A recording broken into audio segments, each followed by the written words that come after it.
നമ്മളിന്നുള്ളത് എവിടെയാണ്? കൊല്ലങ്കോട് എവിടെയാണ്? പെരിങ്ങോട്ടുശ്ശേരി കളം.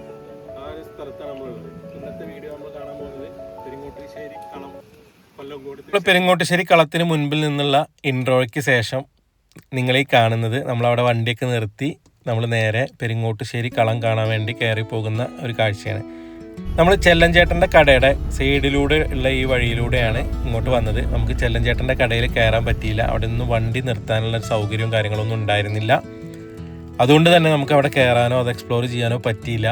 ഇപ്പോൾ ട്രെൻഡിങ് ആയി നിൽക്കുന്ന ഒരു സ്ഥലത്ത് നമുക്ക് അത്ര അതിൻ്റെ മുന്നിൽ പോയിട്ട് അവിടെ കയറാൻ പറ്റാത്തതിൽ വലിയ വിഷമം ഉണ്ടായിരുന്നു. അത് നമുക്ക് തിരിച്ചു പോകുമ്പോൾ തീർക്കാൻ പറ്റുമോ എന്നുള്ളത് നമുക്ക് നോക്കാം. ഇപ്പോൾ നമുക്ക് അവിടെ വണ്ടി നിർത്താനോ ഒന്നും പറ്റിയില്ല. എന്തായാലും നമ്മൾ അതിൻ്റെ സൈഡിലൂടെ ഉള്ള വഴിയിലൂടെ വന്നാലാണ് പെരിങ്ങോട്ടുശ്ശേരി കളത്തിലേക്ക് എത്തുക. ഈ മുന്നിൽ കാണുന്ന ഓടിട്ട ആ സംഭവമാണ് പെരിങ്ങോട്ടുശ്ശേരി കളം എന്ന് പറയുന്നത്. അതിൻ്റെ സൈഡിൽ ഈ ഓല മേഞ്ഞ സംഭവം എന്താണെന്ന് ഞാൻ വഴിയെ പറയാം. വീഡിയോ എന്തായാലും സ്കിപ്പ് ചെയ്യാതെ കാണും. അപ്പോൾ നമ്മൾ ഫസ്റ്റ് പാർട്ടിൽ നിങ്ങൾ കണ്ടിട്ടുണ്ടാവും, ഞങ്ങൾ 4 പേരാണ് ഈ ഒരു യാത്രയിലുള്ളത്. അപ്പോൾ ഞങ്ങൾ പാലക്കാട് വന്ന് പാലക്കാടിൻ്റെ പ്രധാനപ്പെട്ട ആകർഷണങ്ങളായിട്ടുള്ള കൊല്ലങ്കോട് ഒക്കെ ഒന്ന് കാണാൻ വേണ്ടി വന്നതാണ്. ലോകത്തിലെ തന്നെ അല്ലെങ്കിൽ ഇന്ത്യയിലെ തന്നെ ഏറ്റവും ഭംഗിയുള്ള വില്ലേജാണ് കൊല്ലങ്കോട് വില്ലേജ്. നിങ്ങൾക്ക് എല്ലാവർക്കും അറിയാം കൊല്ലങ്കോടിൻ്റെ പ്രത്യേകതകളും കാര്യങ്ങളൊക്കെ. അപ്പോൾ തനി ഗ്രാമീണ ഭംഗി ആസ്വദിക്കാൻ പറ്റിയ നല്ലൊരിടമാണ് ഇത്. ഇതിൻ്റെ ഈ കളത്തിൻ്റെ ഒരു സൈഡിലൂടെ പാറയിലൂടെ അങ്ങോട്ട് വന്നു കഴിഞ്ഞാൽ നമ്മളെ കണ്ണിനെ അല്ലെങ്കിൽ നമ്മളെ മനസ്സിനെ അല്ലെങ്കിൽ കണ്ണഞ്ചിപ്പിക്കുന്ന കാഴ്ചകൾ എന്നൊക്കെ പറയുന്ന ആ ഒരു സംഭവമാണ് നമുക്കിവിടെ കാണാൻ പറ്റട്ടോ. ആ ഒരു വയലും ബാക്കിൽ കാണുന്ന മലനിരകളും വളരെയധികം നെല്ലിയാമ്പതി മലനിരകളാണത്. നമ്മൾ നെല്ലിയാമ്പതി പോകുമ്പോൾ നമ്മൾ നെല്ലിയാമ്പതി പോയി ചെയ്ത സീസണിൽ ആ ഒരു എപ്പിസോഡിൽ നമ്മൾ പറഞ്ഞിട്ടുണ്ടായിരുന്നു, നെല്ലിയാമ്പതി മലയ്ക്ക് മുകളിൽ നിന്നിട്ട് നമ്മളെ ആ നെല്ലിമരത്തിൻ്റെ ഒക്കെ അവിടെ നിന്ന് താഴോട്ട് നോക്കിക്കഴിഞ്ഞാൽ കൊക്കയുടെ ആ ഒരു ഭാഗത്തേക്ക് നോക്കിക്കഴിഞ്ഞാൽ കാണുന്നത് തമിഴ്നാടാണെന്ന് നമ്മൾ തെറ്റി പറഞ്ഞിട്ടുണ്ടായിരുന്നു അല്ലേ. പിന്നെ നമ്മളൊരു ആള് അത് സൂചിപ്പിച്ചപ്പോൾ നമ്മൾ തിരുത്തുകയൊക്കെ ഉണ്ടായിരുന്നു. അപ്പോൾ ആ കാണുന്ന ഗ്രാമം ശരിക്കും ഇതാണ്, ഈ ഗ്രാമമാണ് കൊല്ലങ്കോട് ഗ്രാമമാണ്. നമുക്ക് നെല്ലിയാമ്പതി പോയിട്ട് ആ ഒരു വ്യൂ പോയിന്റിൽ, സീതാർകുണ്ട് വ്യൂ പോയിന്റ് അല്ലേ അത്, അതിൻ്റെ പേര് അതാണ് തോന്നുന്നുണ്ട്, അല്ലെങ്കിൽ അതൊന്ന് മെൻഷൻ ചെയ്യണേ, ആരെങ്കിലും കമൻറ്റ് ചെയ്യണേ. അപ്പോൾ ആ ഒരു വ്യൂ പോയിന്റിൽ നിന്ന് നോക്കിക്കഴിഞ്ഞാൽ നമുക്ക് താഴെ കാണുന്ന ഗ്രാമ ഭംഗി തമിഴ്നാടല്ല, ഈ ഒരു കൊല്ലങ്കോടിൻ്റെ ഭംഗിയാണ് നമ്മൾ ആ കാണുന്നത്. അപ്പം അത്രയും ഭംഗിയുള്ള കൊല്ലങ്കോടാണ് ഇപ്പോൾ നമ്മുടെ മുന്നിലുള്ളത് കേട്ടോ. നിങ്ങൾ തന്നെ പറയൂ ഇത് എത്രത്തോളം ഭംഗിയുള്ള ഒരു സ്ഥലമാണെന്ന്. കാരണം നല്ല മഴ ഉണ്ടായിരുന്നു. മഴയൊന്നും ഞങ്ങൾ വക വയ്ക്കാതെ ആ ഒരു ഭംഗി ഞങ്ങൾ ആസ്വദിച്ചു എന്നുള്ളതാണ്. ശരിക്കും ആ ഒരു ഇടയിലൂടെ പോകുന്ന പാടവരമ്പിലൂടെ ഒക്കെ ഒന്ന് നടക്കണം എന്നൊക്കെ നമുക്ക് ആഗ്രഹം ഉണ്ടായിരുന്നു. പക്ഷേ നമ്മൾ കയറി ചെല്ലുമ്പോൾ തന്നെ പെരിങ്ങോട്ടുശ്ശേരി കളം എന്ന് പറയുന്നത് പ്രൈവറ്റ് പ്രോപ്പർട്ടി ആണെന്നും അവിടെ വേസ്റ്റോ അങ്ങനത്തുള്ള സംഭവങ്ങളൊന്നും ഇടരുതെന്നും മദ്യം അതുപോലെ തുടങ്ങിയിട്ടുള്ള മയക്കുമരുന്നുകൾ അങ്ങനെയൊന്നും വിൽപ്പനയോ അല്ലെങ്കിൽ ഉപയോഗമോ ഒന്നും ചെയ്യരുതെന്നും, അതേപോലെ തന്നെ പാടത്തിറങ്ങി ഫോട്ടോസ് എടുക്കരുതെന്നും, ഇലക്ട്രിക് ലൈൻ ഉണ്ടെന്നും ഫെൻസിങ് ചെയ്തിട്ടുണ്ടെന്നും ഒക്കെ അതിൽ എഴുതി വെച്ചിട്ടുണ്ട്. അപ്പം അങ്ങനെയുള്ള കാര്യങ്ങളൊക്കെ നമ്മൾ പാലിക്കാൻ നിർബന്ധിതരാണ്. പാലിക്കേണ്ടത് നമ്മുടെ കൂടി കടമയാണ്. ഇപ്പോൾ തന്നെ എനിക്ക് തോന്നുന്നു ആ നിഷ്കളങ്കരായ നാട്ടുകാർ, അങ്ങനെ തന്നെ പറയട്ടെ, കാരണം അത്രയും നിഷ്കളങ്കരായ നാട്ടുകാരെയാണ് നമ്മൾ അവിടെ വഴി ചോദിക്കുമ്പോഴാണെങ്കിലും നമ്മളൊരു ചായക്കടയിൽ കയറി ചെല്ലുമ്പോഴാണെങ്കിലും വളരെ സ്നേഹത്തോടെ പെരുമാറുന്ന നാട്ടുകാരെയാണ് നമുക്കവിടെ കാണാൻ കഴിയുക. പക്ഷെ അവർക്കൊരു അസൗകര്യം ഉണ്ടാക്കുന്ന പോലെ ആയി ഇപ്പോൾ അവിടുത്തെ ഒരു സ്ഥിതി എന്നുള്ളതാണ് ഞാൻ മനസ്സിലാക്കുന്നത്. അത്രയ്ക്ക് തിരക്കാണ്.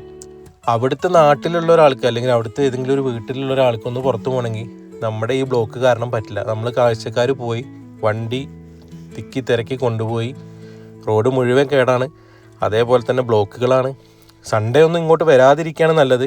ഈ മൺസൂൺ സമയത്താണ് ഇവിടെ വരാൻ പറ്റിയ ഏറ്റവും ബെസ്റ്റ് സമയം എന്നുള്ളത് ഒരുപാട് ഇൻസ്റ്റയിലും മറ്റൊക്കെ വന്നിട്ടുണ്ട്, ഒരുപാട് വ്ളോഗേഴ്സൊക്കെ ചെയ്തിട്ടുണ്ട്. അപ്പോൾ അത് കാരണം ഞാനും അത് തന്നെയാണ് പറയണത്, ഈ ഒരു സമയമാണ് അവിടെ പോകാൻ ഏറ്റവും ബെസ്റ്റ്. പക്ഷെ എന്താ പ്രശ്നം എന്ന് വെച്ചാൽ നല്ല തിരക്കുണ്ട്. മിക്ക ദിവസങ്ങളിലും ഇവിടെ തിരക്കാണ്, നല്ല തിരക്കാണ്. വാഹനങ്ങൾക്ക് എന്താ വെച്ചാൽ ഇപ്പോൾ ഞങ്ങളിവിടെ കളത്തിൻ്റെ അവിടെ വന്ന് ഫ്രണ്ടിൽ 1-2 വണ്ടിക്ക് തിരിച്ചു കഴിഞ്ഞാൽ ആ വണ്ടി തിരിച്ചവിടെ ഇട്ട് കഴിഞ്ഞാൽ പിന്നെ വരുന്ന വണ്ടികൾക്കൊന്നും അവിടെ തിരിക്കാൻ സൗകര്യം.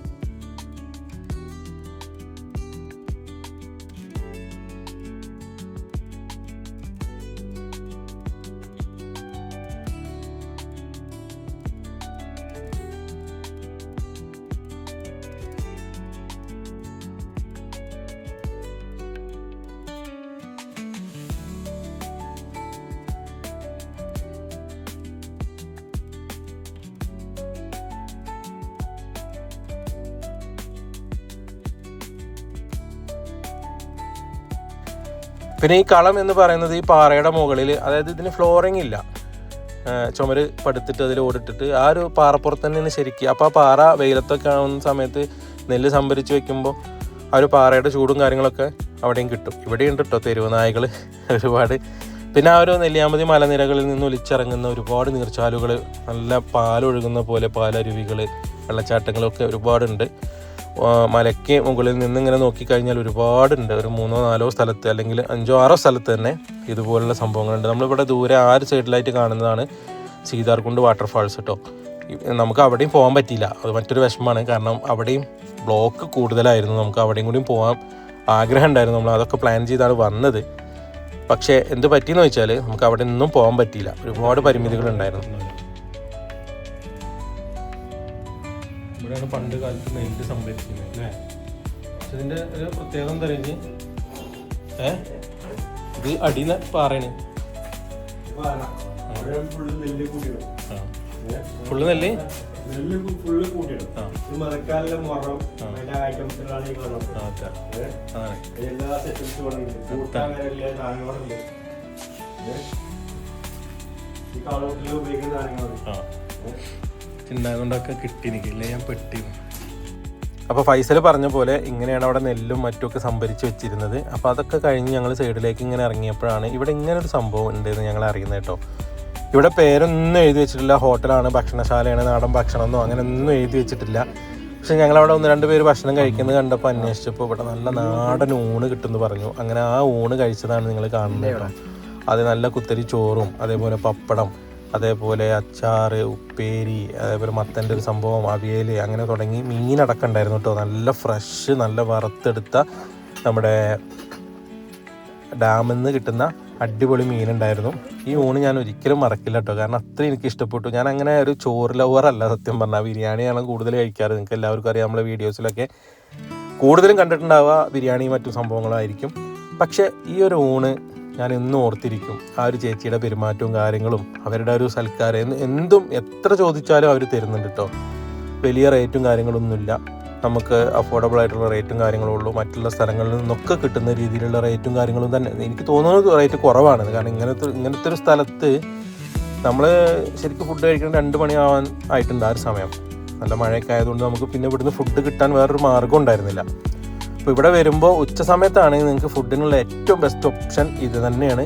ഈ കളത്തിൽ നിന്ന് നിങ്ങൾക്ക് അടിപൊളി ചോറ് കിട്ടും. ഊണ് മാത്രമേ ഉള്ളൂ ഇവിടെ. മറ്റ് കാര്യങ്ങൾ ഇവിടെ നല്ല മാമ്പഴത്തിൻ്റെ വിൽപ്പന ഉണ്ടായിരുന്നു. അത് അവരുടെ തോട്ടത്തിൽ നിന്ന് തന്നെ പറിച്ചെടുത്തിട്ടുള്ള മാമ്പഴമായിരുന്നു. അപ്പോൾ അത് ഞങ്ങളൊന്ന് ടേസ്റ്റ് ചെയ്യേണ്ടായിട്ടോ. അപ്പോൾ അടിപൊളിയായിരുന്നു. മാമ്പഴക്കാലമൊക്കെ കഴിഞ്ഞിട്ടുണ്ട്. ആ ഒരു മാമ്പഴക്കാലത്തൊക്കെ വരികയാണെങ്കിൽ ശരിക്കും നമുക്ക് അവിടെ ഒരുപാട് മാമ്പഴവും കാര്യങ്ങളൊക്കെ എക്സ്പ്ലോർ ചെയ്യാനുണ്ടാവും. അപ്പോൾ ഇനി അടുത്ത മാമ്പഴക്കാലത്ത് നമുക്കവിടെ പോകാൻ പറ്റട്ടെ. അപ്പോൾ ഇതാണ് ഞാൻ പറഞ്ഞത്, ഈ ഒരു ഭാഗത്ത് പാർക്കിങ്ങിനാണെങ്കിലും തിരിക്കാനാണെങ്കിലും ഒരു 5-6 വണ്ടികൾ വന്ന് തിരിച്ചു ഇട്ട് പാർക്ക് ചെയ്ത് കഴിഞ്ഞാൽ പിന്നെ വരുന്നത്. അപ്പോൾ അവിടെ നിന്ന് വരാൻ നിൽക്കുന്ന വണ്ടികൾ അവിടെ വെയിറ്റ് ചെയ്യണം. നമ്മൾ ഇവിടുന്ന് ഒരു വണ്ടി എടുത്ത് പോയാൽ മാത്രമേ അവിടുന്ന് ഒരു വണ്ടി ഇവിടെ വന്ന് തിരിക്കാൻ പറ്റുള്ളൂ. ഈ റോഡ് ഇവിടെ അവസാനിക്കുകയാണ്.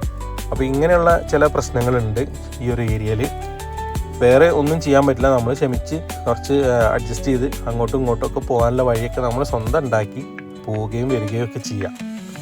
അതല്ലാതെ അവിടെ ഒന്നും ചെയ്യാൻ കഴിയില്ല. കാരണം അത്രയും ഇടുങ്ങിയ വഴികളും കാര്യങ്ങളൊക്കെയാണ് അവിടെ ഉള്ളത്.